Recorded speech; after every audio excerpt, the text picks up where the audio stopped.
Después de la muerte de Jesucristo, se escribió su vida pública y enseñanza en multitud de rollos o papiros, y esto se convirtió en lo que hoy conocemos como el Nuevo Testamento.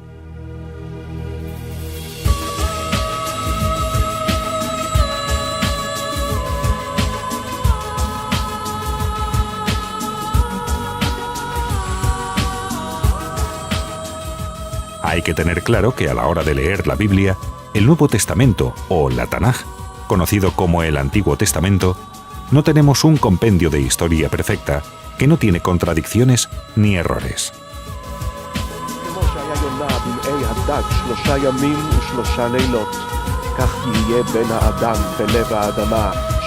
Hay que comprender que los autores que escribieron la Biblia, la copiaron y la recopiaron, no estaban exentos de errar en esa tarea.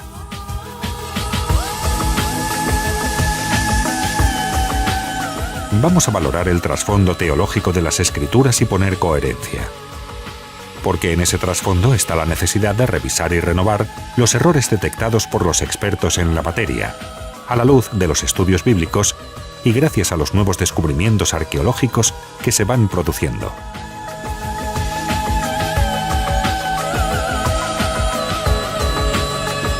Hoy día pensamos racional y objetivamente. Si algo no podemos explicar racionalmente, no lo aceptamos o no lo creemos. Pero no podemos caer en el revisionismo histórico y tomar nuestra mentalidad del siglo XXI y aplicarla a los textos bíblicos que son de épocas antiguas, muy distintas unas de otras.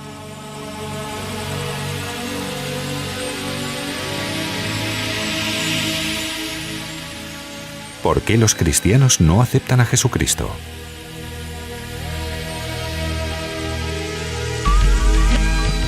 Los padres de la Iglesia introdujeron la filosofía griega como medio de interpretación de las Escrituras y han legado al mundo cristiano un cuerpo doctrinal fundamentado en una interpretación filosófica de las Escrituras hebreas y del Nuevo Testamento. Y ese cuerpo doctrinal pasó de generación en generación y formó una perspectiva teológica a los cristianos que no necesariamente es la perspectiva bíblica. Ha sido con esa perspectiva formada que los creyentes, al acercarse al Nuevo Testamento con conceptos filosóficos griegos en sus mentes, no lean lo que el texto dice, sino lo que los padres de la Iglesia dijeron que dicen.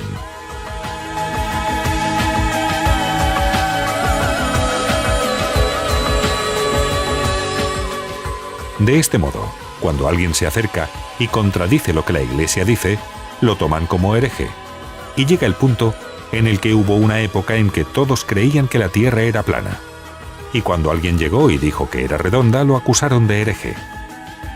La Tierra no es el centro del universo. Galileo Galilei y sus famosas palabras «Eppur si mueve». Al pasar el tiempo, el mundo comprendió que la antigua verdad era la herejía y la antigua herejía era la verdad.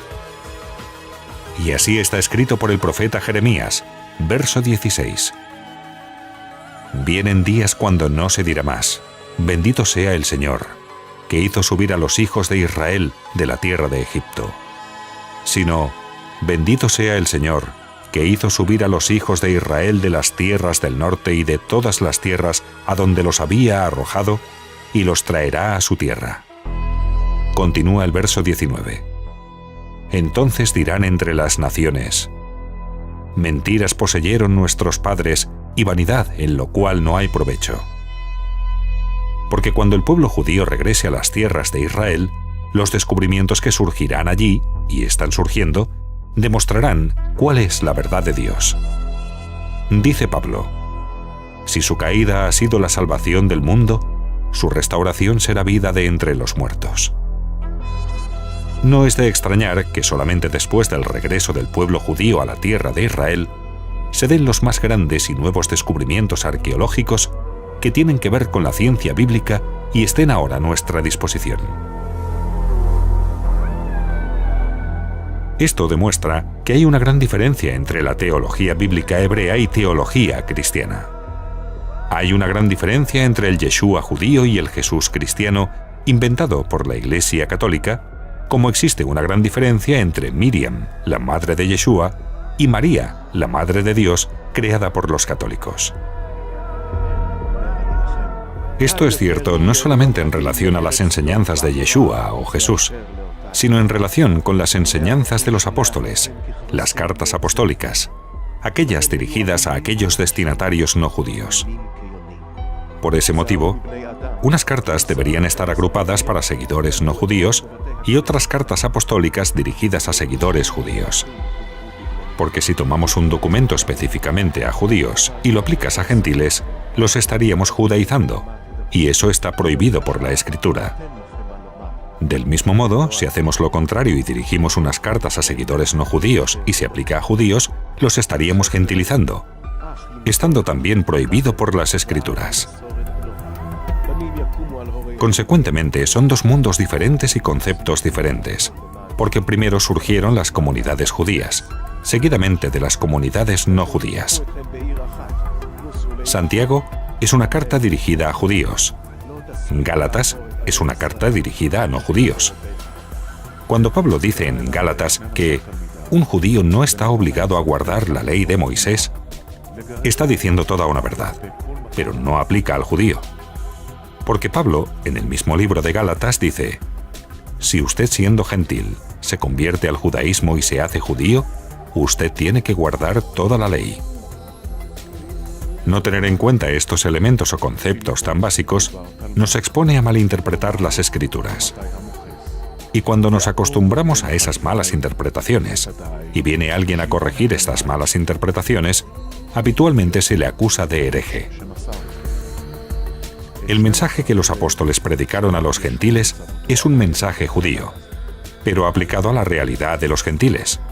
El judaísmo bíblico tiene una provisión para los no judíos. Y esa provisión que existe en el judaísmo bíblico para los no judíos fue la que los apóstoles encomendados a los gentiles, especialmente Pablo y su academia, antes de la muerte de éste, enseñaron. Aunque después fuera malinterpretado. Cuando Pedro visita a Cornelio, un gentil romano, dice: en la casa de un gentil oiga el mensaje de un judío, Dios, el Dios de Israel. Dios se agrada, le place de toda nación, gentiles, que le temen y hacen justicia. Él envió su palabra a los hijos de Israel, anunciando la promesa de la paz, por medio de Yeshua, el Mesías, quien es el Señor de todos. Vosotros sabéis el mensaje que se divulgó por toda Judea, comenzando desde Galilea después de la purificación ordenada por Johanán, Juan el Bautista, relacionada con Yeshua de Nazaret, y como Dios lo ungió con el Espíritu Santo y con poder, y como éste anduvo haciendo bienes y estuvo sanando a todos los oprimidos por el diablo, porque Dios estaba con él, y nos mandó que predicásemos al pueblo y presentaremos solemne declaración que Él es a quien Dios ha puesto por juez de vivos y muertos, y de éste dan testimonio todos los profetas. Todos los que acepten su mensaje recibirán perdón de pecados por su nombre. Este es el mensaje hebreo de un judío a un no judío, ahora aplicable también a no judíos. Y continúa: el resultado de aquella solemne proclamación produjo la fe que salva en el corazón de los gentiles, y Dios derramó sobre ellos el Espíritu Santo, igual que había hecho con los judíos al principio. Y ninguna diferencia hizo entre judíos y no judíos, derramando sobre ambos pueblos por igual la promesa del Espíritu anunciada por los profetas judíos. No es otro que la provisión que Dios ha dado a las naciones dentro de la Biblia hebrea preservada por los profetas para bien de las naciones.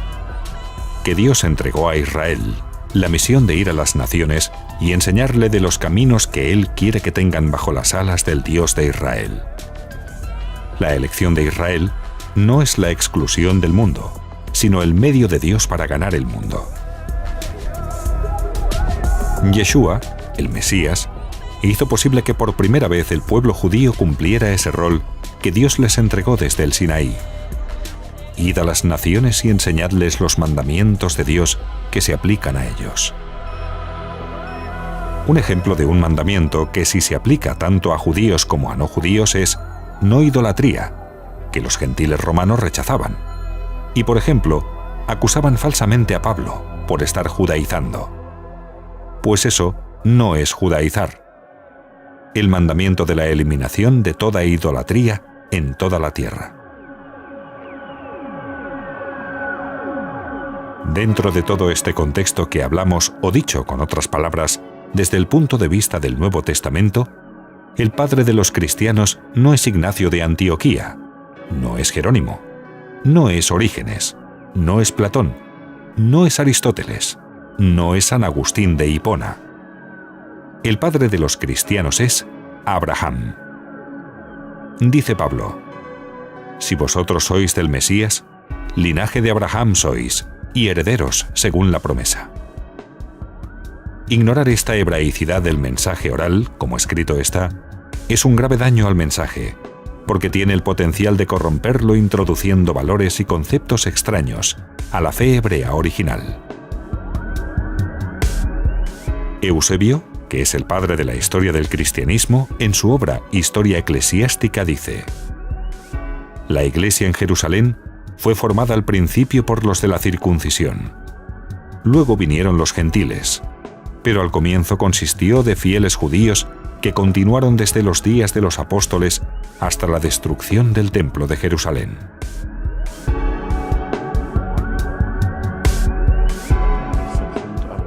Pablo anticipó del peligro de crear otro Jesús, del peligro de crear otro evangelio y otro Ruach HaKodesh, o Espíritu Santo. Dice Pablo a los gentiles: por tanto, mirad por vosotros mismos y por todo el rebaño en que el Espíritu Santo os ha puesto como supervisores para apacentar la congregación del Señor, la cual Él ganó por su propia sangre, porque yo sé que después de mi partida entrarán en medio de vosotros lobos rapaces que no perdonarán al rebaño. Y de entre vosotros mismos se levantarán hombres que hablarán cosas perversas para arrastrar tras sí discípulos. Por tanto, velad, acordándoos de que por 3 años, de noche y de día, no he cesado de amonestar con lágrimas a cada uno. La gran preocupación de Pablo era que se creara otro Jesús, otro evangelio u otra teología de la que enseñaron los apóstoles. Y esta hebraicidad del Nuevo Testamento tiene fundamentos bíblicos, históricos, confiables y verificables históricamente, incluso por los primeros padres de la Iglesia Católica Romana. Por ejemplo, Papías de Hierápolis dijo en el año 150: Mateo compuso sus palabras en lengua hebrea, y cada cual lo tradujo lo mejor que pudo. Ireneo escribió en el año 170. Mateo también escribió un evangelio entre los judíos en su propia lengua. Clemente de Alejandría en el año 200. La epístola de los hebreos fue escrita por Pablo a los judíos en lengua hebrea, pero cuidadosamente traducida por Lucas y publicada entre los griegos. Orígenes en el año 215. El primer evangelio fue escrito según Mateo. El mismo que fue cobrador de impuestos, fue escrito para los judíos en lengua hebrea. Y Jerónimo, hablando de Pablo, escribió: él, siendo judío, escribió en hebreo, su propia lengua, y en la que tenía mayor fluencia, y las cosas más elocuentes escritas en hebreo fueron cuidadosamente traducidas al griego. Por lo tanto, es de lógica que el Nuevo Testamento en griego, koiné, es un texto de un cuerpo de enseñanzas orales en hebreo que subsiste detrás del texto griego, aun cuando no tengamos los manuscritos hebreos en este momento. Por una razón, porque muchos de ellos nunca existieron, porque Yeshua, o Jesús el Mesías, nunca escribió nada, porque toda su enseñanza fue oral, o no conocemos hasta ahora que escribiera nada. El griego koiné es un griego que heredaron los patrones semitas de pensamiento y de expresión. Por lo tanto, es diferente de los tipos de griego usados por otros grupos de personas. Los descubrimientos arqueológicos han demostrado que el hebreo, arameo, griego y latín incluso fueron utilizados por los habitantes de la Tierra Santa durante el primer siglo de la Era Común. Pero el mismo Nuevo Testamento fue en realidad escrito por judíos seguidores de Cristo en koiné judaico-griego. Esta es la posibilidad más simple y más exacta. Este punto de vista explica fácilmente la cantidad de patrones hebraicos subyacentes de pensamiento, razonamiento, gramática y vocabulario que hacen del Nuevo Testamento una colección completamente judía. Todo el texto original del documento que conocemos como el Nuevo Testamento fue escrito por judíos seguidores de Cristo en un lenguaje que puede ser mejor descrito no solo como koiné o griego común, sino como koiné judaico-griego. Algunos autores que pudieron permitirse un buen escriba profesional, como fue el caso de Pablo, y posiblemente también Lucas, tuvieron un excelente dominio de la lengua, mientras que otros, como los autores del Evangelio de Juan y el Apocalipsis, por supuesto, escribieron en otro nivel. A nadie se le ocurrió pensar, ¿por qué tenemos la Septuaginta, la Biblia hebrea o Antiguo Testamento, escrito en griego, cuando es un libro hebreo y no griego? La Septuaginta enseña Torá y no filosofía. La razón por la cual el texto griego del Nuevo Testamento tiene expresiones difíciles de entender es porque está escrito en griego koinés, que ya es una lengua muerta, pero en realidad hay otras razones, y es las malas traducciones griegas de expresiones idiomáticas hebreas casi imposibles de traducir. Cuando se traduce cualquier libro y se encuentran expresiones idiomáticas típicas y propias de esa lengua, es muy difícil traducirlo correctamente. Y este pensamiento se puede corroborar comparando la Septuaginta, que es una traducción del Antiguo Testamento, con una versión hebraica. Veamos un ejemplo del Nuevo Testamento para ver cómo a veces no se tiene en cuenta el contexto judío. En Marcos 14:3 leemos en el Nuevo Testamento la buena noticia, verbo divino, y hallándose Jesús en Betania en casa de Simón el leproso. Pero ¿cuándo y cómo iba a estar Jesús en casa de un leproso cuando los leprosos no podían estar en la casa según la ley de Moisés? Un leproso tenía la obligación de estar fuera del pueblo, totalmente apartado del resto, primero por el riesgo de contagio. Así que vemos otra traducción que dice: y hallándose Yeshua en Betania, en la casa de Simón el Justo. Versión hebraica Código Real. En Nueva Traducción Viviente, protestante, de 2010, y en otra de las Sociedades Bíblicas Unidas, traducción en lenguaje actual, dice: Jesús se encontraba en Betania, en la casa de Simón, el que había tenido lepra. No decimos que algunas traducciones estén erradas a propósito, o puede que sí, y puede que la labor de aquellos traductores fuera honesta, pero la honestidad no es la base para establecer la verdad, porque usted puede estar honestamente equivocado. Por otro lado, también podemos ver cómo la Iglesia Católica introdujo el concepto de San Marcos, San Pedro, San Pablo, San Mateo, y en la mente del pueblo hoy día es normal escuchar estas expresiones.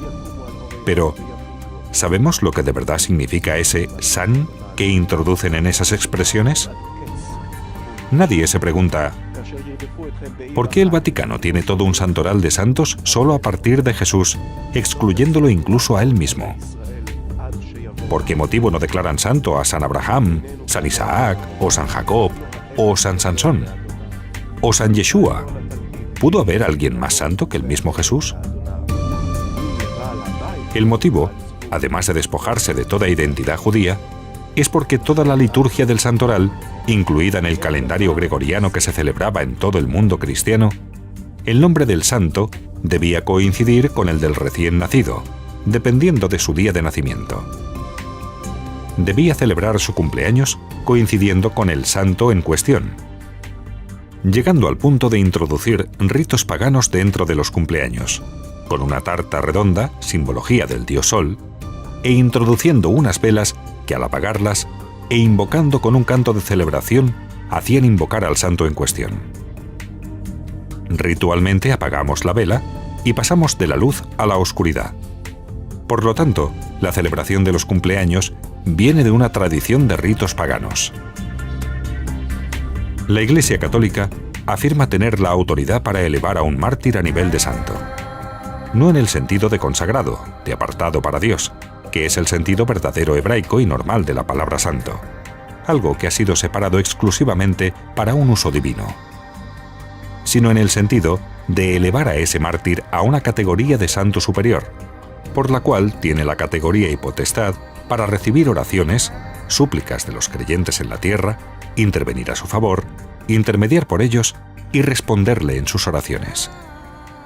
Es por eso que el catolicismo está lleno del culto a los santos, las velas a los santos, el día del santo en el santoral.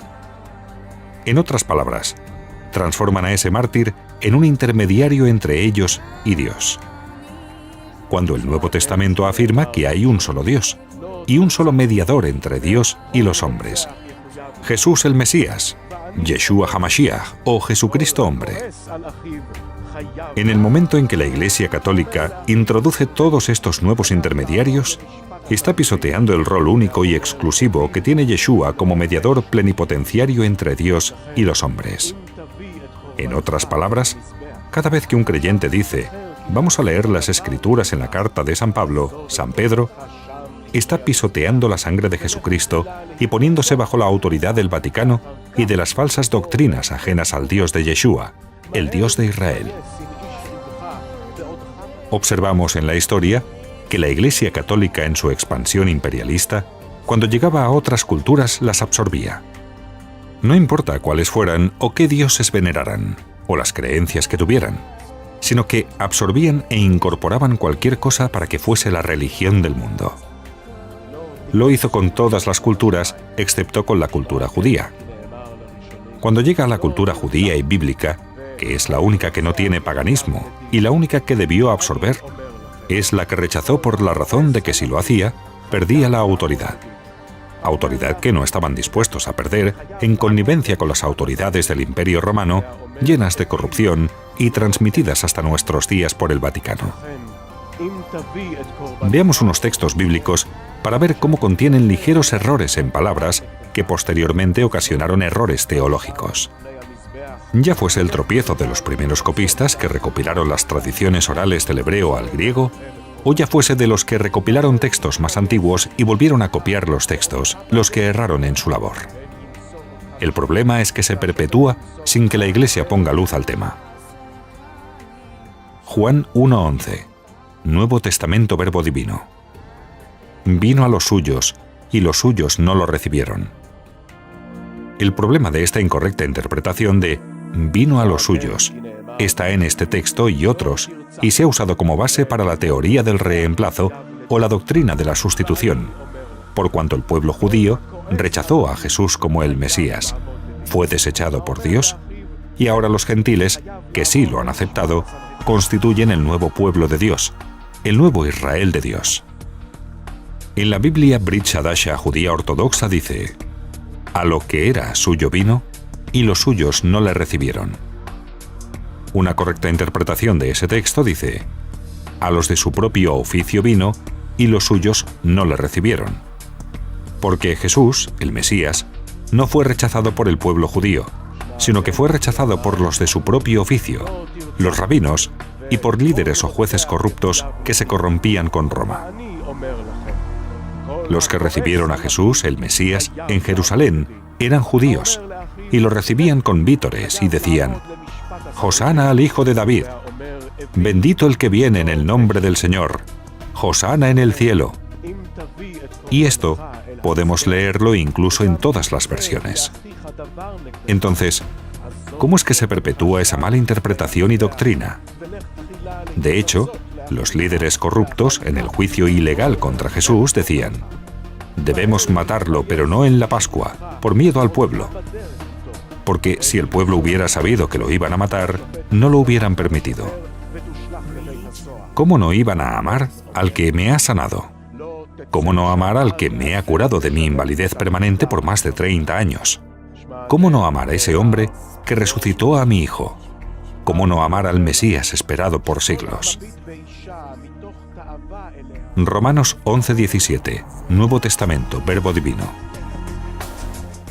Pues si algunas de las ramas han sido desgajadas, mientras tú, rama de acebuche, has sido injertado en su lugar y has entrado a tomar parte de la raíz y de la sustancia del olivo. Cuando decimos has sido injertado en su lugar, viene a la mente la teoría del reemplazo. Quitó esto para poner esto otro. Y ese no fue el pensamiento de Pablo. En lo que nos hemos metido con ese texto del capítulo 11 de la carta a los Romanos, a partir del versículo 15 hasta el 26 aproximadamente, es un problema clave de la teología de San Pablo. A saber, cómo los paganos que creen en Jesús, algunos paganos electos que creen en Jesús, son injertados en el único olivo verdadero que es Israel. Pero teniendo en cuenta que el mismo Pablo dice, y hay que interpretar ese texto conforme a toda la teología paulina, el mismo Pablo dice que quien se salva es solo el olivo verdadero, Israel, más aquellas ramas que han sido injertadas en esas ramas son, como quien dice Pablo, olivo silvestre, y han sido injertadas como oleastro en el olivo verdadero. El pensamiento de Pablo no es que la salvación de los gentiles tenga como propósito reemplazar al pueblo judío como pueblo de Dios, sino compartir con el pueblo judío la promesa del reino de Dios. No es robar la herencia, sino compartir la herencia. Ha llegado el momento que se cumpla la promesa de Abraham y lo que dice sobre todo el profeta Isaías, que al final de los tiempos, cuando venga la figura mesiánica, el Redentor, muchos gentiles, es decir, paganos, se conviertan a la fe de Israel. Y dice Pablo en ese capítulo 11, ha llegado ese momento, por desgracia, las ramas verdaderas del verdadero olivo no están creyendo en el Mesías, y sí están creyendo las ramas injertadas, que no son hijos auténticos, sino solamente hijos herederos. Y esas ramas lo único que van a hacer es darle celos a las ramas auténticas del olivo verdadero para que crean en el Mesías antes de que llegue el final, y cuando todas las ramas del olivo crean en Jesús Mesías, vendrá el final y se salvarán todos. Ese es el pensamiento de Pablo. Luego, decir que las ramas injertadas están en vez de, eso va en contra totalmente de la teología paulina. No, son complementos necesarios, porque la promesa a Abraham dice, no llegará el final hasta que algunas naciones también se crean y se conviertan a Yahvé y a su ungido, es decir, a Yahvé y a su Mesías. Y eso es lo que hace Pablo, convertir a unos paganos para que se injerten como ramas injertadas en el olivo verdadero. La correcta interpretación sería, has sido injertado entre ellas, y no en su lugar, porque entonces seguimos teologías que tanto antisemitismo han creado a lo largo de la historia dentro y fuera de la Iglesia Católica. Fíjate, responde a la pregunta y dice, ¿y tú que eres una rama injertada, cómo vas a ser un orgulloso y un soberbio que vas a despreciar a las ramas auténticas? Las ramas auténticas ciertamente todavía no han creído al Mesías, pero eso es una cerrazón pasajera. Dios está permitiendo la cerrazón tuya para que tú vengas y creas en el Mesías, pero finalmente todo Israel creerá y todo Israel se salvará. Hechos 2:47. Reina Varela, 1960. Iglesias protestantes. Alabando a Dios y teniendo favor con todo el pueblo. Y el Señor añadía cada día a la Iglesia los que habían de ser salvos. A la Iglesia, ecclesia. En griego no aparece en los manuscritos antiguos. Fue añadido después por los copistas protestantes para justificar que Jesús creó el cristianismo como una nueva religión universal y desechó el judaísmo como una matriz que ya no sirve una vez que el niño nace, prevaleciendo el concepto católico. Este grave error contradice lo que Pablo dice en la carta en los Romanos. Digo pues, ¿ha desechado Dios a su pueblo? En ninguna manera. porque también yo soy israelita, de la descendencia de Abraham, de la tribu de Benjamín. No ha desechado Dios a su pueblo, al cual desde antes conoció. Mateo 11:13. Nuevo Testamento, Verbo Divino. Todos los profetas y la ley profetizaron hasta Juan. Entonces, ¿Jesús es posterior a Juan o anterior a Juan? Indudablemente Jesús es posterior a Juan el Bautista. Pero con esta afirmación, si los profetas profetizaron hasta Juan, Jesús queda fuera. La correcta interpretación es: todos los profetas y la Torá profetizaron acerca de Juan. Si decimos hasta Juan, esto da pie de nuevo a la doctrina católica del reemplazo, la transferencia, la dispensación teológica, la teoría de la gracia. En otras palabras, que la ley de Dios estuvo vigente hasta Juan, pero después de Jesús viene una religión nueva. ¿Acaso Jesús no profetizó? Entonces, ¿por qué este texto de hasta Juan? La Biblia, traducción lenguaje actual de Sociedades Bíblicas Unidas, traduce: Dios ya había anunciado en la Biblia, la Tanaj, todo lo que iba a pasar, hasta el momento en que viniera Juan el Bautista. Jesús dijo: No penséis que he venido para abrogar la ley o los profetas. No he venido para abrogar, sino para cumplir. Porque de cierto os digo que hasta que pasen el cielo y la tierra, ni una jota ni una tilde pasará de la ley hasta que todo se haya cumplido. De manera que cualquiera que quebrante uno de estos mandamientos muy pequeños, y así enseñe a los hombres, muy pequeño será llamado en el reino de los cielos. Mas cualquiera que los haga y los enseñe, éste será llamado grande en el reino de los cielos. Estas malas interpretaciones de profetizaron hasta Juan da pie a la dispensación de la gracia.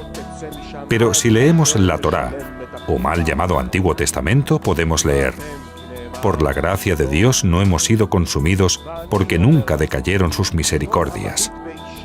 Israel halló gracia en el desierto. Yo soy el Eterno, que hago misericordia a millares. Todo esto está escrito en el Antiguo Testamento y no en el Nuevo Testamento. Cuando el Nuevo Testamento no existía, la ley, o Antiguo Testamento, dice: Bendice alma mía al Señor, y no olvides ninguno de sus beneficios, porque Él es quien perdona todos tus pecados, y el que te corona de gracia y de misericordia. Con todos estos hechos, ¿cómo es posible que los teólogos católicos afirmen que la dispensación de la gracia fue solo a partir de Jesús y a partir del Nuevo Testamento? Juan 12:11, en Reina Varela 1960. Porque a causa de él, de la resurrección de Lázaro, muchos de los judíos se apartaban y creían en Jesús. Veamos otra traducción de este mismo pasaje. Juan 12:11, Nuevo Testamento Verbo Divino, dice: Pues por causa de éste, de la resurrección de Lázaro, muchos de los judíos los abandonaban y pasaban al lado de Jesús. El mensaje subliminal que lanza este mensaje es que todo judío que reconoce que Jesús es el Mesías se aparta del judaísmo, se aparta del pueblo judío. Entonces, un judío de hoy día se pregunta: ¿cómo éste podría ser el Mesías si se aparta del judaísmo? Cuando está escrito que el Mesías recoja al pueblo judío y no que aleje al pueblo judío. En la Nueva Versión Internacional incluso es peor la traducción. Pues por su causa muchos se apartaban de los judíos y creían en Jesús. En otras palabras, si un judío cree en Jesús, se debe apartar de los judíos. De este modo, es imposible que un judío pueda llegar a pensar que Jesús es el Mesías prometido. La correcta interpretación del texto es: pues por su causa muchos de los judíos iban y se convencían en perfecta fe que Jesús era el Mesías. El mensaje correcto es que no hay discontinuidad, que un judío que crea que Jesús es el Mesías sigue siendo judío y no entra a formar parte de una nueva religión. Un judío no necesita del Nuevo Testamento para entender el concepto de un Mesías celestial y alma divina, que es una extensión de Hashem, o Dios. siendo el Mesías una manifestación de la divinidad, dicen los textos, para que todos sean uno, como tú, Padre, en mí y yo en ti, y que también ellos sean una unidad perfecta en nosotros, para que esta edad presente crea que tú me enviaste. En Colosenses 2:9 leemos: porque en él, Yeshua, habita corpóreamente toda la plenitud de la deidad. En otras palabras, Dios mismo en persona se reveló en la persona de Jesús el Mesías, reconciliando consigo al mundo. Entonces, si esto no es divinidad, nada es divinidad. Bajo una perspectiva judía mesiánica, sin la divinidad del Mesías, no es posible la redención. En ningún otro se encuentra la redención. Hay 7 cosas que preexisten a la creación, y una de ellas es el nombre del Mesías. Pero nunca bajo el concepto católico de divinidad. Porque desde el punto de vista biológico, Jesús era otro hijo más de David, un judío más que fue probado o tentado en el desierto y obediente hasta la muerte. Con su padre biológico, Joseph, y su madre, Miriam. Pero en el momento que fue declarado, por decreto divino, el Mesías, el ungido, el Hijo de Dios, recibió un estatus superior al resto de los hijos de David, superior a Salomón, a David, a Moisés e incluso a los ángeles. Al comienzo de este documental, vimos la representación en el monte Sinaí de unas tinieblas o luz que hacía imposible ver lo que había detrás. Una luz del Malaj que estaba entregando la Torá a Moisés. Era tan grande y poderoso que la luz que emitía de la gloria que lo rodeaba no dejaba ver lo que estaba pasando allí. Pues por decreto divino, Yeshua es declarado superior a todos los ángeles. Cuando dice Pablo que Jesús fue declarado el Mesías, por el acto de la resurrección, está hablando del honor más grande que podría conferirse alguna vez a algún hombre en toda la historia de la humanidad. Significa que Hashem hizo a Yeshua dueño y señor de todas las cosas, de lo que está en el cielo y en la tierra. La resurrección de los muertos en la manera en la que Dios lo resucitó, es decir, la primicia de ser el primer ser humano inmortal en toda la creación de la historia de la creación, hizo en él el ser más extraordinario y deseado de todos los hombres, dando toda autoridad, incluso el dominio de la muerte y potestad para juzgar en el juicio final. Pues escrito está que el Padre, Hashem, a nadie juzga. Fue declarado Hijo de Dios, con poder, según el Espíritu de Santidad por la resurrección de entre los muertos. Y no una vez, sino 4. Primero, en el momento de su tevilá de preparación para la revelación del Mesías. El segundo, en su transfiguración en el Monte Santo. Tercero, en el momento de su resurrección de entre los muertos como un ser humano inmortal, habiendo recibido de Dios el don de la divinidad mesiánica por la inmortalidad. Y cuarto, cuando sea oficialmente, en el futuro, coronado Rey de Israel delante de todos los justos, de los profetas y del mundo entero en Jerusalén. Cuando comprendemos esto, y la implicación verdadera de la divinidad del Mesías, y no una doctrina o concepto de divinidad helenista pensada por hombres para igualar al Mesías, al mismo Padre o Dios, haciendo que ambos sean iguales, es que comprendemos la verdadera doctrina que seguía Yeshua, y que la persona que abandona esas falsas doctrinas y se agarra a los méritos del Mesías, recibe de él los méritos suficientes para elevarnos por encima de cualquier cosa a los méritos de la promesa y ser considerado miembro de la familia de los santos y coheredero de la promesa junto al pueblo elegido. Pero si pensamos que el Mesías es igual a Dios, eterno desde siempre, y embarramos aún más, puesto que fue nacido y tuvo madre, y ésta a su vez fue declarada Madre de Dios, es que nos adentramos en una mezcla de conceptos erróneos llenos de idolatría helenista que no hacen sino desviarnos de la verdadera doctrina del Mesías, del verdadero mensaje y del verdadero Dios de Israel, único y verdadero que seguía Jesús. Dice Isaías sobre Dios: no hay Dios fuera de mí. no conozco a ninguno. Yo solo soy Dios y a otro no daré mi gloria.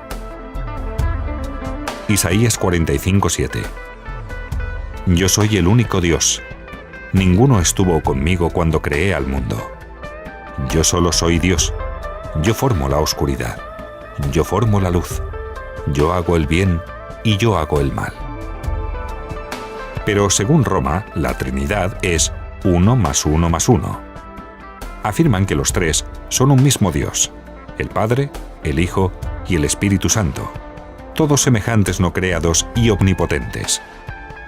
Pero si incluso pensamos racionalmente, se llega a la conclusión que solo puede existir un Dios eterno omnipotente y limitador.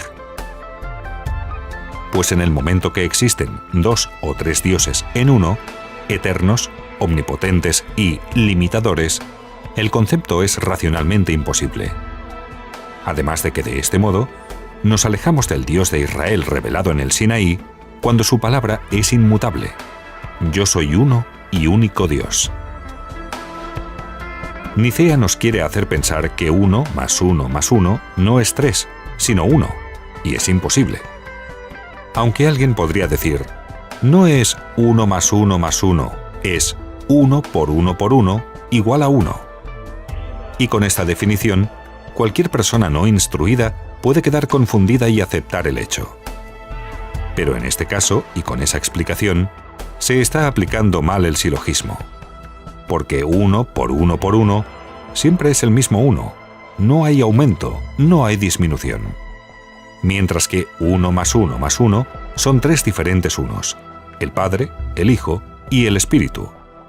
Por eso es que sabemos que 1 más 1 más 1 no es 1 y tienen que ser 3. Además, cuando preguntaron a Jesús por el más grande mandamiento, él dijo: Shema Israel, Adonai Eloheinu, Adonai Echad. Escucha, Israel, el Señor es nuestro Dios, el Señor es uno. Veamos un ejemplo o pensamiento racional para explicar que solo puede existir un solo Dios eterno. Una mesa está limitada. Tiene una pequeña base y está limitada de un lado y otro. Debe ser que el carpintero que la creó la limitó. De igual modo, un edificio está limitado por el ingeniero que lo creó. Nuestro planeta tiene límites. Debe ser que su creador lo limitó. Las leyes físicas y cuánticas tienen límites y un orden. Debe ser que tienen un creador que las limitó. De igual modo, existen galaxias con su límite. Incluso el universo tiene límites, pues está contenido en espacio y tiempo. Y este universo dentro del tiempo nos indica que está limitado. Incluso el tiempo está limitado, pues tiene un comienzo. Porque sería imposible haber pasado una infinita cantidad de tiempo para alcanzar justo ahora, en este tiempo y en este momento. Y el limitador que creó todo es ilimitado, pues si tiene límites, alguien lo limitó, y por definición eso es imposible, pues siempre habrá un único y eterno que creó a todos los limitados.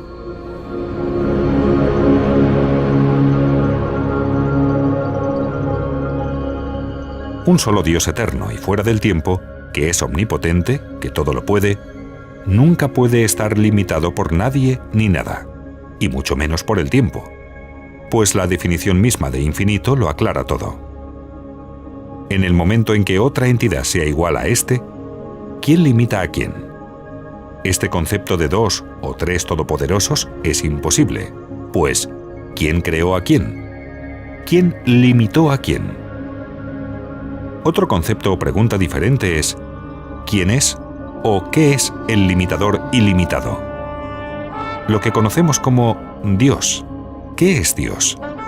Aunque eso es otra pregunta o concepto que jamás será contestado en este tiempo. Pues tener ese conocimiento nos hace iguales al mismo Creador eterno. Y como vimos, eso es imposible. Dice la Escritura: ni los cielos de los cielos te pueden contener. Cuanto menos podemos contener a Dios dentro de un cuerpo humano. Dijo Jesús: si me hubierais conocido, también hubierais conocido a mi Padre. Y de esta afirmación con conceptos helenistas es que se embarró todo el concepto.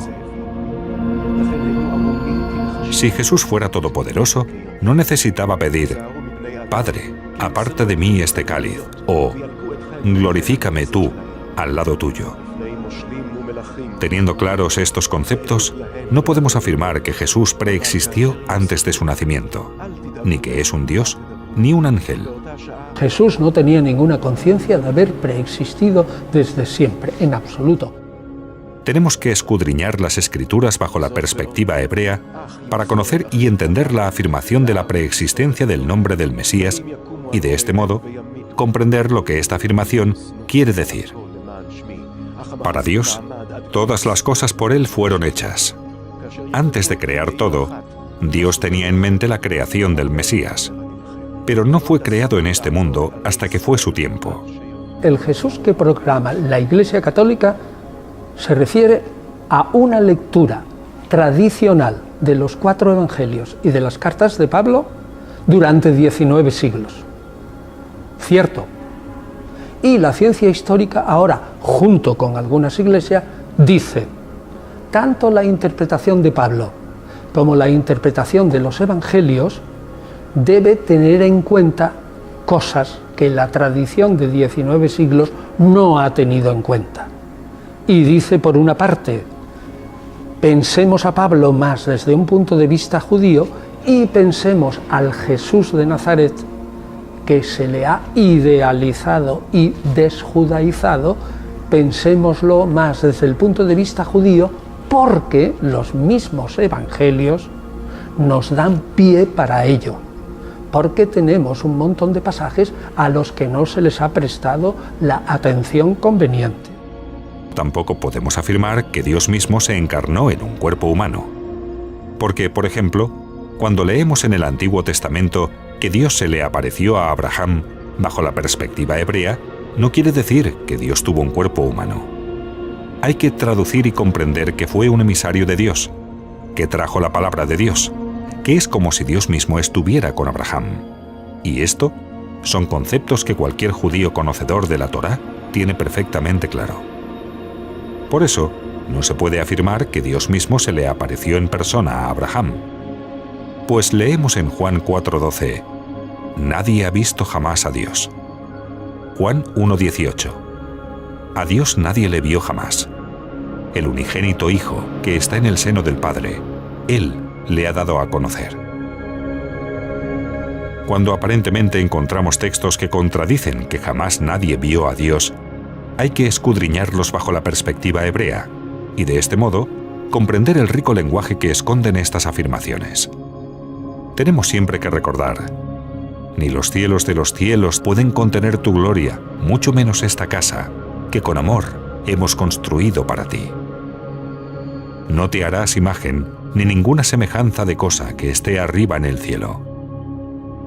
Isaías 40:18 al 20. ¿A quién, pues, asemejaréis a Dios, o con qué semejanza le compararéis? Isaías 46:5 al 8. ¿A quién me asemejaréis? ¿Me igualaréis o me compararéis para que seamos semejantes? Antes de dispersar a las 10 tribus, el Señor afirmó, Deuteronomio 4:28, allí serviréis a dioses hechos por manos de hombre, de madera y de piedra, que no ven, ni oyen, ni comen, ni huelen. Entonces, ¿cómo se puede adorar al Cristo en la cruz como si fuese el mismo Dios hecho carne? ¿O adorar una cruz? Lo que aparentemente sucede es que algunos que afirman ser maestros de la Biblia se han acostumbrado a usar ciertos textos vestidos de forma tal que exprese de la mejor manera posible la teología romana. Y al no encontrarse con esos textos, como ellos lo han visto siempre, les da la impresión de que este concepto se les viene abajo. Así dijo Salomón, los cielos de los cielos no te pueden contener, cuanto menos esta casa que yo te he construido. También es incorrecto, y no existe en los manuscritos antiguos, pues se añadió posteriormente la afirmación de que 3 dan testimonio en el cielo, el Padre, el Hijo y el Espíritu Santo.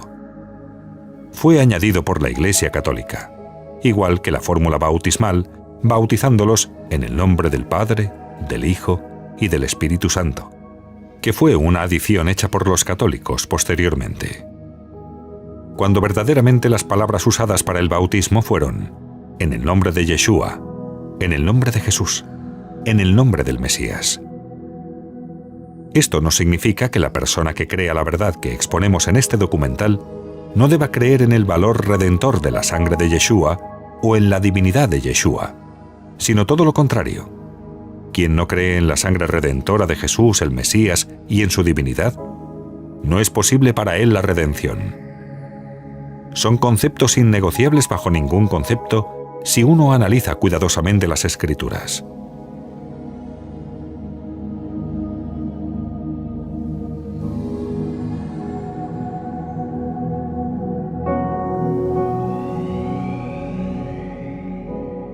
Para comprender el término de Divina Trinidad en la terminología hebrea o Cona Juanina, en Juan 1, 8 y 9, es que existen claras evidencias que fue añadido posteriormente, y no es sino que el esfuerzo hecho por los padres de la Iglesia, que todos ellos eran ideólogos griegos, para explicar en términos de filosofía griega al Dios de Israel. Pero desde el punto de vista judío, se permite a los creyentes no judíos creer en la Trinidad. Rabí Ben Nutenu, el nieto de Rashi, uno de los jueces de Israel de la Edad Media, en un acuerdo halájico, declaró que está permitido a los cristianos creer en la Trinidad, porque no tienen otra manera de explicar al Dios de Israel. Cosa que no se usa en el judaísmo, que expresa ese término de otras formas más enriquecedoras contenidas en unas palabras, llenas de significados, que la doctrina de la Trinidad es insuficiente para expresar todo su contexto correctamente, para expresar la grandeza del Dios de Israel. ¿Qué doctrinas debe seguir un cristiano, descendiente o no, de las 10 tribus perdidas de la casa de Israel? ¿Y a quién seguir, a la luz de estas reinterpretaciones según las enseñanzas de Yeshua? Vamos a ver qué dicen las Escrituras en Efesios. Efesios 2:20. Ya no sois extranjeros ni advenedizos, sino considerados santos, miembros de la familia de Dios, edificados sobre el fundamento de los apóstoles y profetas, siendo la principal piedra del ángulo Jesús el Mesías mismo. O sea, que los creyentes judíos y no judíos no deben ir a otras fuentes para edificar su fe que no sean los apóstoles o los profetas, porque en el momento que nos alejamos de ahí, se corren riesgos. Una cosa está clara. En Mateo 5:18 leemos: dijo Yeshua, porque de cierto os digo, hasta que pasen el cielo y la tierra, ni un ayud, ni un adorno de una letra sagrada, pasará de la Torá hasta que todo lo dicho en ella haya sido totalmente enseñado y alcanzado su intención original. Con esa enseñanza aprendemos que debemos escudriñar la Torá y saber y comprender qué mitzvot o mandamientos están vigentes y cuáles nos afectan y cuáles no. Teniendo en cuenta que no hay templo y que ya se acabaron los sacrificios. Dice la Escritura: nuestro cuerpo es el templo. Somos parte de un cuerpo y ese cuerpo es el que ha sido engendrado por Él. Para hablar con el mismo Dios, tenemos que creer que existe, que nos escucha y nos responde. Ya no necesitamos de sacerdotes ni de sumos sacerdotes, porque para eso está Jesucristo. ¿Debemos ahora buscar la aceptación, por ejemplo, de un judío ortodoxo? En ninguna manera. En la parábola del hijo pródigo tenemos la respuesta, pues el mayor a quien representa es a la casa de Judá, y el menor es quien toma la imagen de la casa de Efraín o las 10 casas perdidas de Israel esparcidas por el mundo. ¿Quién es el que trata con el hermano mayor que no quiere entrar? ¿El hijo que regresó o el padre que lo recibió? Indudablemente, el padre que lo recibió, porque la opinión del hermano mayor hacia el hermano menor es que es un derrochador y mal hijo. Y esos argumentos son tan fuertes que el padre no deja que el hijo menor conteste a eso y dice: tú disfruta la fiesta que yo he preparado para ti. Yo te he dado anillo nuevo, zapato nuevo, y he ordenado un festín. Así que disfruta eso y déjame a mí tratar con tu hermano mayor, que yo sé cómo voy a tratarlo a él. No intentes hacer que tu hermano mayor te acepte porque te va a ver como un extranjero. Siempre te va a ver como uno que despilfarra todo. como uno que no es digno. Así que déjame a mí tratar con él, y tú disfruta lo que yo te he dado a ti. Y no te preocupes, que él entrará en la fiesta más tarde. En otras palabras, el error más grande que podemos cometer ahora es ir a una sinagoga y buscar a un rabino y decir que hemos creído y que nos enseña a ser judíos, y de este modo buscar la aceptación del hermano mayor. Pues dice Pablo en Corintios 7:18, ¿es llamado alguno siendo circunciso? Quédese circunciso. ¿Es llamado alguno incircunciso? Que no se circuncide. La circuncisión nada es, y la incircuncisión nada es, sino el guardar los mandamientos de Dios. Cada uno quédese en la vocación en que fue llamado. La casa de Efraín, Israel, regresará a sus raíces, a las sendas antiguas, a los preceptos eternos de la Torá, a los mandamientos eternos de Yuhei Vahei, y con esto se cumplirá en Israel la palabra dada por Hashem. Si no pertenecemos a ninguna de las 10 tribus perdidas, o Benei Anusim, entonces, como gentiles entramos en la provisión como temerosos de Dios e hijos de Abraham. En consecuencia, dice la Escritura, herederos de la promesa sois. Dice Pablo, ¿fui recibido a misericordia porque lo hice en ignorancia? La respuesta es clara. Antes actuábamos en ignorancia, pero si después de conocer la verdad seguimos con las mismas falsas doctrinas, entonces estaremos actuando en rebeldía. Otro punto importante de aclarar es: ¿cuál es el día del Señor? ¿El sábado o el domingo? Y bajo las reinterpretaciones erróneas podemos observar que todos los textos bíblicos usados por la Iglesia Católica para demostrar que hubo un cambio del sábado al domingo y que este era ahora el día del Señor, han sido textos manipulados, torcidos, forzados, y ninguno resiste la prueba bíblica desde una perspectiva hebrea. Incluso en Apocalipsis podemos leer: yo estaba en la isla de Patmos un día del Señor, que traducen Dominus Dei, del hebreo Yom Tov, que realmente significa día sagrado. Porque en el judaísmo no existe un único día sagrado o Shabbat o sábado. Existen otras fiestas que son sagradas. Y esos días que son festivos reciben el nombre de Yom Tov, día bueno o día sagrado. Juan estaba en un Yom Tov. Pudo haber caído en un domingo o en un lunes, o en cualquier otro día. Pero el Yom Tov no era por el domingo, sino por la fiesta, independientemente del día que caiga. Si Jesús hubiese cambiado el sábado por el domingo, automáticamente dejaría de ser el Mesías de Israel. Porque el Mesías, bajo la perspectiva hebrea, no vino a destruir la ley de Dios, sino a confirmar e interpretar la ley de Dios. Yo no he venido a abrogar la Torá, sino a cumplir la Torá. El sábado, el Shabbat, fue dado por el Señor como señal de pacto al pueblo judío. Nunca antes había ocurrido tal cosa en la historia de la humanidad. Hashem eligió el séptimo día y lo consagró como pacto entre los hijos de Israel y él. Y esto quiere decir que el pueblo judío está obligado a guardar el Shabbat, y si no lo guarda, está violando un mandamiento. Aunque este no es el caso de un gentil, Benem Abraham, o hijos de Abraham, que debe guardar el Shabbat, pero como recuerdo de la creación. Dios descansó. Nosotros debemos imitar a Dios. Sed imitadores de Dios como hijos amados.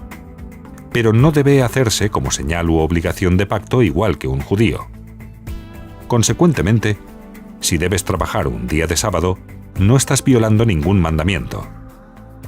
Un gentil o hijo de Abraham puede adorar al Señor un lunes, un martes o cualquier día, pero eso no da el derecho a decir: este es el día del Señor. Y no se puede cambiar esto bajo ningún concepto, sino nos estaríamos separando de las enseñanzas de Jesús y la ley de Moisés, e insuflando o leudando y creando nuevas y falsas doctrinas.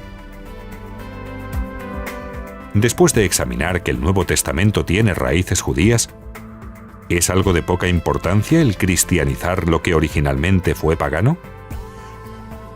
Los católicos creen que aunque un rito o costumbre haya sido originalmente pagano, si es aplicado a Cristo, entonces es aprobado por Dios, aunque no tenga fundamento bíblico. Pero este es solo un razonamiento humano completamente opuesto a la palabra de Dios. Mateo 15:3, Verbo divino. Y dijo Jesús: ¿Por qué vosotros quebrantáis los mandamientos de Dios por seguir vuestras tradiciones? En los días en que los israelitas, recién salidos de la tierra de Egipto, y estando en el desierto, levantaron un becerro de oro, un culto falso, pagano, y una aberración ante Hashem, lo hicieron en el nombre de Dios. Ellos querían un Dios que pudieran ver, algo para complementar su culto al Dios eterno e invisible. Así que levantaron un becerro de oro. Se sentaron a comer, beber y se levantaron a danzar. Practicaron ritos paganos que observaron hacer a los egipcios mientras fueron sus esclavos e incluso se despojaron de sus ropas. Ellos decían que estaban celebrando su fiesta a Yuhei Vahei, el verdadero Dios. Pero aquí vemos una mezcla y un intento por unir ritos paganos en su adoración y llamarlos una fiesta al Señor. Igual que vemos hoy día en la adoración al Niño Dios, a la Virgen María, a la Navidad, a la Semana Santa procesional y al resto de fiestas católicas. Pero Dios no aprobó esta adoración, y cerca de 3.000 personas murieron como resultado de esta apostasía. Entonces, si Dios no aceptó ese culto en aquel entonces, a pesar de que lo dedicaron al Señor, si crees en Dios, en el mismo Dios, ¿cómo podemos suponer que Él acepta hoy en día una adoración que de igual manera es una mezcla de paganismo con cristiandad? Entonces, ¿por qué celebrar la Navidad? ¿Es realmente la Navidad una fiesta que un seguidor de Yeshua, el Mesías, debe celebrar? La Navidad es una festividad celebrada por millones de personas en todo el mundo, ya sean cristianos o no. Fiesta que está llena de simbología pagana, empezando por el motivo mismo de su celebración, esto es, el nacimiento de Jesús. Navidad, 25 de diciembre, es el día designado por el catolicismo como el día del nacimiento de Cristo. ¿Pero es verdaderamente el día en que nació Jesús? ¿Son esas costumbres de origen cristiano? ¿O son las Navidades el resultado de una mezcla entre costumbres paganas y de cristiandad? La palabra Navidad no se halla en la Biblia, y como vamos a ver, el 25 de diciembre no es la fecha en que Yeshua nació. Cuando Yeshua nació, los pastores velaban sus rebaños en el campo. Lucas 2:8, Nuevo Testamento, Verbo divino dice: Por allí cerca había unos pastores que pasaban en vela y al raso las horas de la noche, guardando sus rebaños. Como es conocido, los pastores en la región donde nació Yeshua no hacen esto en diciembre, pues es época invernal. Siempre traen sus rebaños de las montañas a los rediles antes del 15 de octubre.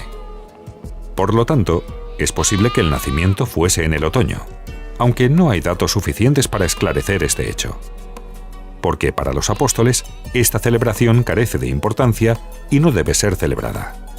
Eso del 25 de diciembre ya está aceptado, es del siglo IV, cuando ya la Iglesia, después de Cristo, ya la Iglesia está bien asentada en este mundo y hace un proceso de sustitución de fiestas paganas por fiestas cristianas.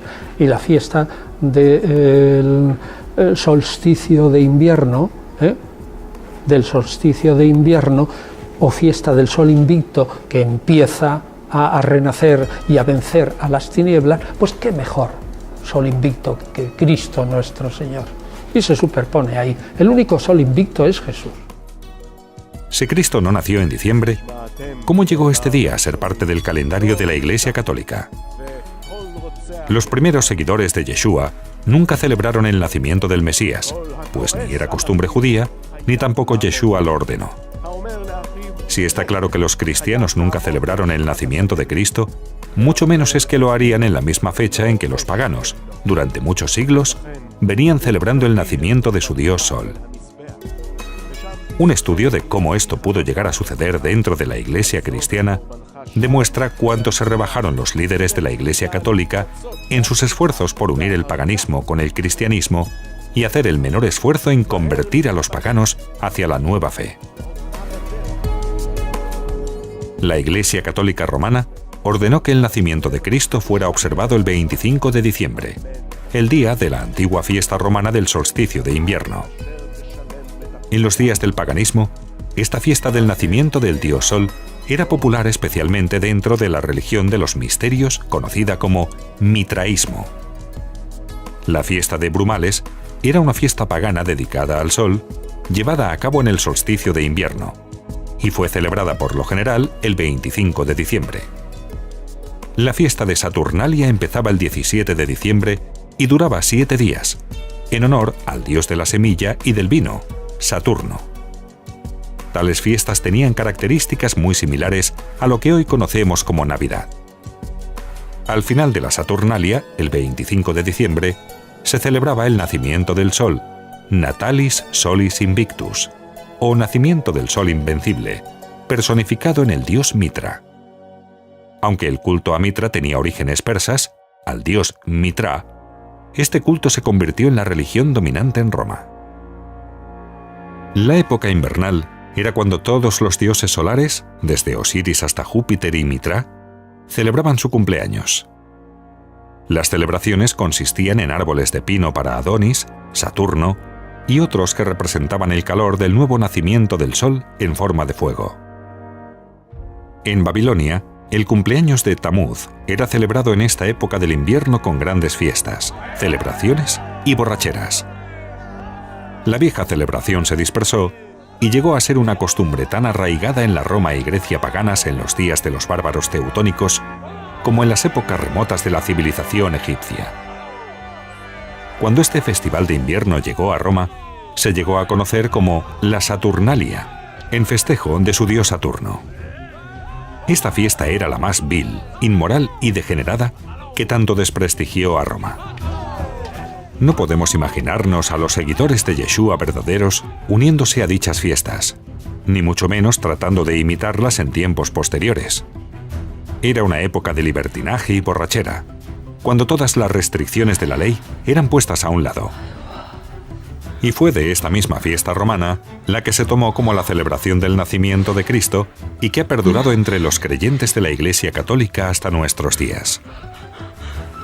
De igual modo, un sinfín de liturgia romana fue creada, como el culto a los santos, la comunión, la confirmación, la liturgia de las misas, el perdón de los pecados en la confesión, la cuaresma de la Pascua, el triduo pascual, el tiempo ordinario.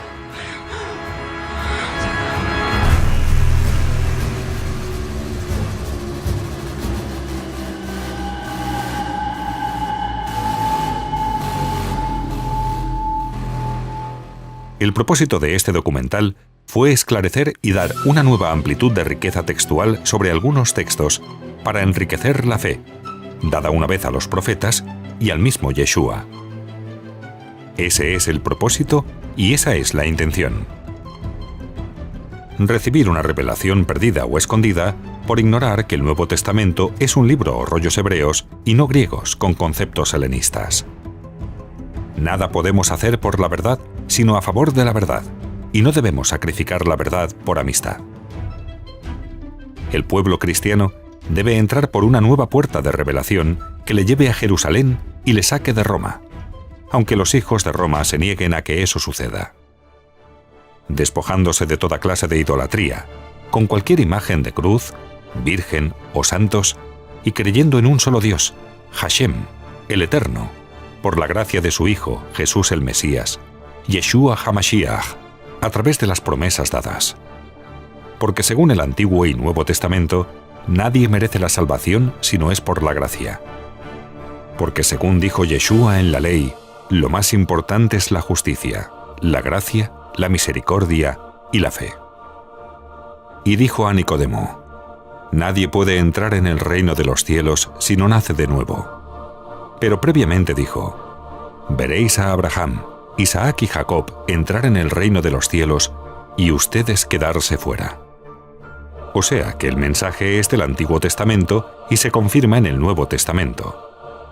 Lo que pasa es que esta terminología de Antiguo y Nuevo Testamento ha hecho tanto daño a lo largo de los siglos que pareciera que lo que está en el Antiguo no está en el Nuevo, creando una esquizofrenia teológica. Porque en primer lugar, no hay tal cosa como el Antiguo Testamento. Y en todo caso, el Nuevo Testamento o Nuevo Pacto es con la casa de Judá, con la casa de Israel. Y los que antes estaban sin pacto eran los gentiles. Leemos en Efesios 2:11. En aquel tiempo estabais sin Mesías, sin pacto, sin promesa, sin Dios en el mundo, sin esperanza. Y esto quiere decir que ahora, y una vez injertados en el nuevo pacto, no sigamos falsas doctrinas de religiones insufladas y llenas de dogmas de fe, que nada tienen que ver con la verdadera fe en el Dios de Israel proclamado por Yeshua, el Mesías de Israel.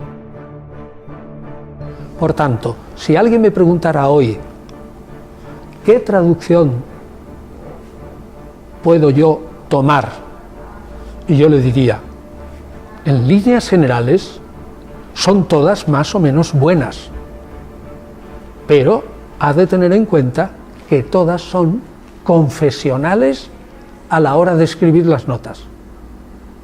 Unas pueden ser protestantes, otros pueden ser ortodoxos y otro católico, y cada una llevará el agua a su molino. Pero si yo con el mismo texto en las notas digo, no, mira, esto es paulino, probablemente la historia no fue así, no hubo una institución de la Eucaristía, realmente la interpretación es radicalmente distinta, pero el texto griego del que se parte es el mismo. Lo que importa es cómo se introduce el Evangelio en cuestión, las páginas introductorias, y cómo se interpreta en las notas a pie de página.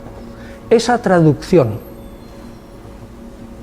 digamos, laica, independiente de toda iglesia, aconfesional, respetuosa, histórico-crítica y no militante, está todavía sin hacer en la historia de España. Y yo puedo adelantar que mi grupo, que es el grupo de la institución de San Millán, que allí hay institutos de lengua española y también institutos de filología española que se dedica al estudio de la Biblia, nosotros tenemos muy avanzada ya una edición del Nuevo Testamento completo que siga esos requerimientos, introducciones puramente históricas, crítica literaria puramente aséptica, una traducción lo más apegada al texto, pero en castellano correctísimo, de acuerdo con la Real Academia Española en todo, una interpretación aconfesional. Y si hay interpretaciones varias en los textos, les ponemos varias interpretaciones y el lector que escoja la que quiera. Es decir, una edición puramente universitaria, puramente científica, no confesional, pero totalmente histórica. Eso es lo que queremos que salga a finales del 16 o principios del 17. Esa historia está en marcha. Ese es un proyecto en marcha y muy avanzado. Está muy avanzado, solo que para hacerlo bien, y somos 5 personas más 2 que tratan de coordinar todo el asunto y hacer que la traducción sea conforme a los parámetros de la lengua castellana y todo eso, en total somos 7 personas, eso es un trabajo de chinos y será un libro de más de 1500 páginas y lleva mucho tiempo hacerlo.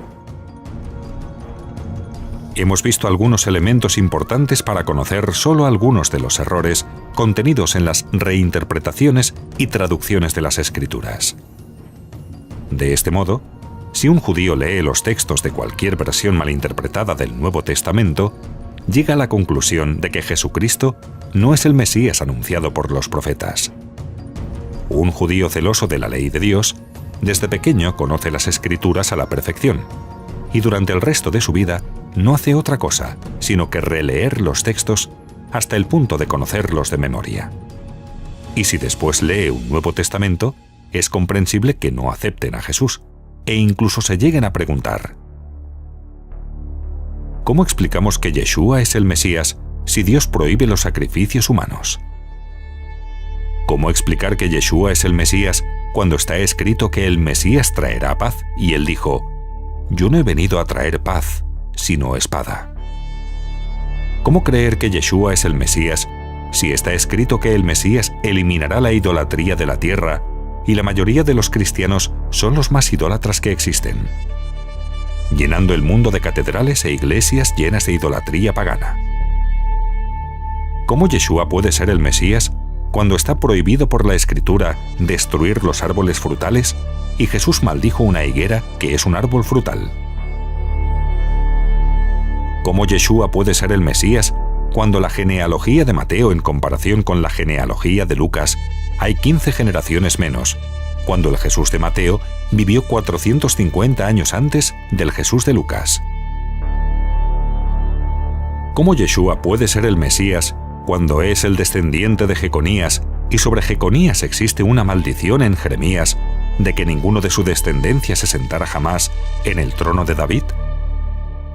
¿Cómo explicar que Yeshua puede ser el Mesías cuando la línea mesiánica corre a través de David, vía de Salomón, y de acuerdo con Lucas, Jesús no es descendiente de David por la vía de Salomón, sino de Natán? ¿Cómo Yeshua puede ser el Mesías si el único que da el derecho legal al trono de David es el Padre y no la Madre, y según el Nuevo Testamento, ¿Jesús no tuvo padre humano? ¿Cómo Yeshua puede ser el hijo de David si Yeshua no tuvo ningún padre humano según los cristianos? ¿Qué diferencia hay entre el Yeshua del cual hablamos y el Jesús cristiano que surge luego en los concilios ecuménicos varios siglos después de Yeshua? ¿Cómo Yeshua fue transformado del profeta judío de corte o estilo apocalíptico con una misión mesiánica al Jesús cristiano? ¿Cómo fue transformado en un Dios de Dios, el luz de luz, verdadero Dios de verdadero Dios, engendrado pero no creado de una misma sustancia con el Padre, como reza en el concilio de Nicea? ¿Cómo Yeshua fue transformado de niño judío, circuncidado al 8º día con padres judíos, con hermanos y hermanas judías de la dinastía de David, en niño Dios, creador de todas las cosas por obra del Espíritu que se encarnó en la Virgen María, la cual es Madre de Dios e intercede por todos nosotros según la tradición popular? ¿Cómo de profeta judío con una misión y con una responsabilidad mesiánica fue convertido luego en un Dios, como lo enseñan los concilios católicos? ¿Qué atractivo tenía el mensaje de Yeshua que logró atraer incluso a los filósofos griegos de finales del siglo I, II y III? ¿Qué fue lo que atrajo a los filósofos griegos? ¿Por qué otros mesías antes de Yeshua, que los hubo, y posteriores a Yeshua, que también los hubo, fracasaron en su intento? Y de ellos ni siquiera hablamos, mientras que Yeshua sigue en pie, rompiéndonos la cabeza y hablándonos a cada generación. ¿Por qué el caso de Yeshua es diferente? ¿Cómo es posible que siendo los apóstoles gente sencilla del pueblo, sin letras, su mensaje llegó a alcanzar a todo el imperio romano, aun cuando se cambiaron cosas en el proceso? ¿Qué fue lo que realmente dijeron y qué fue lo que se añadió más tarde? ¿Cómo pasamos del Yeshua judío con una vocación mesiánica al Jesús, el Dios cristiano? ¿Qué fue lo que causó que eso sucediera? Y lo más importante, ¿cómo podemos regresar del Jesús Dios, creado en Nicea en 325, al Yeshua judío con una vocación mesiánica del siglo I? Estas preguntas en sí mismas requieren otro análisis y estudio diferente, aunque hemos dado un poco de luz para comprenderlas y poder analizarlas. A estas y a nuevas preguntas daremos respuesta en la siguiente serie documental llamada La historia detrás de la historia.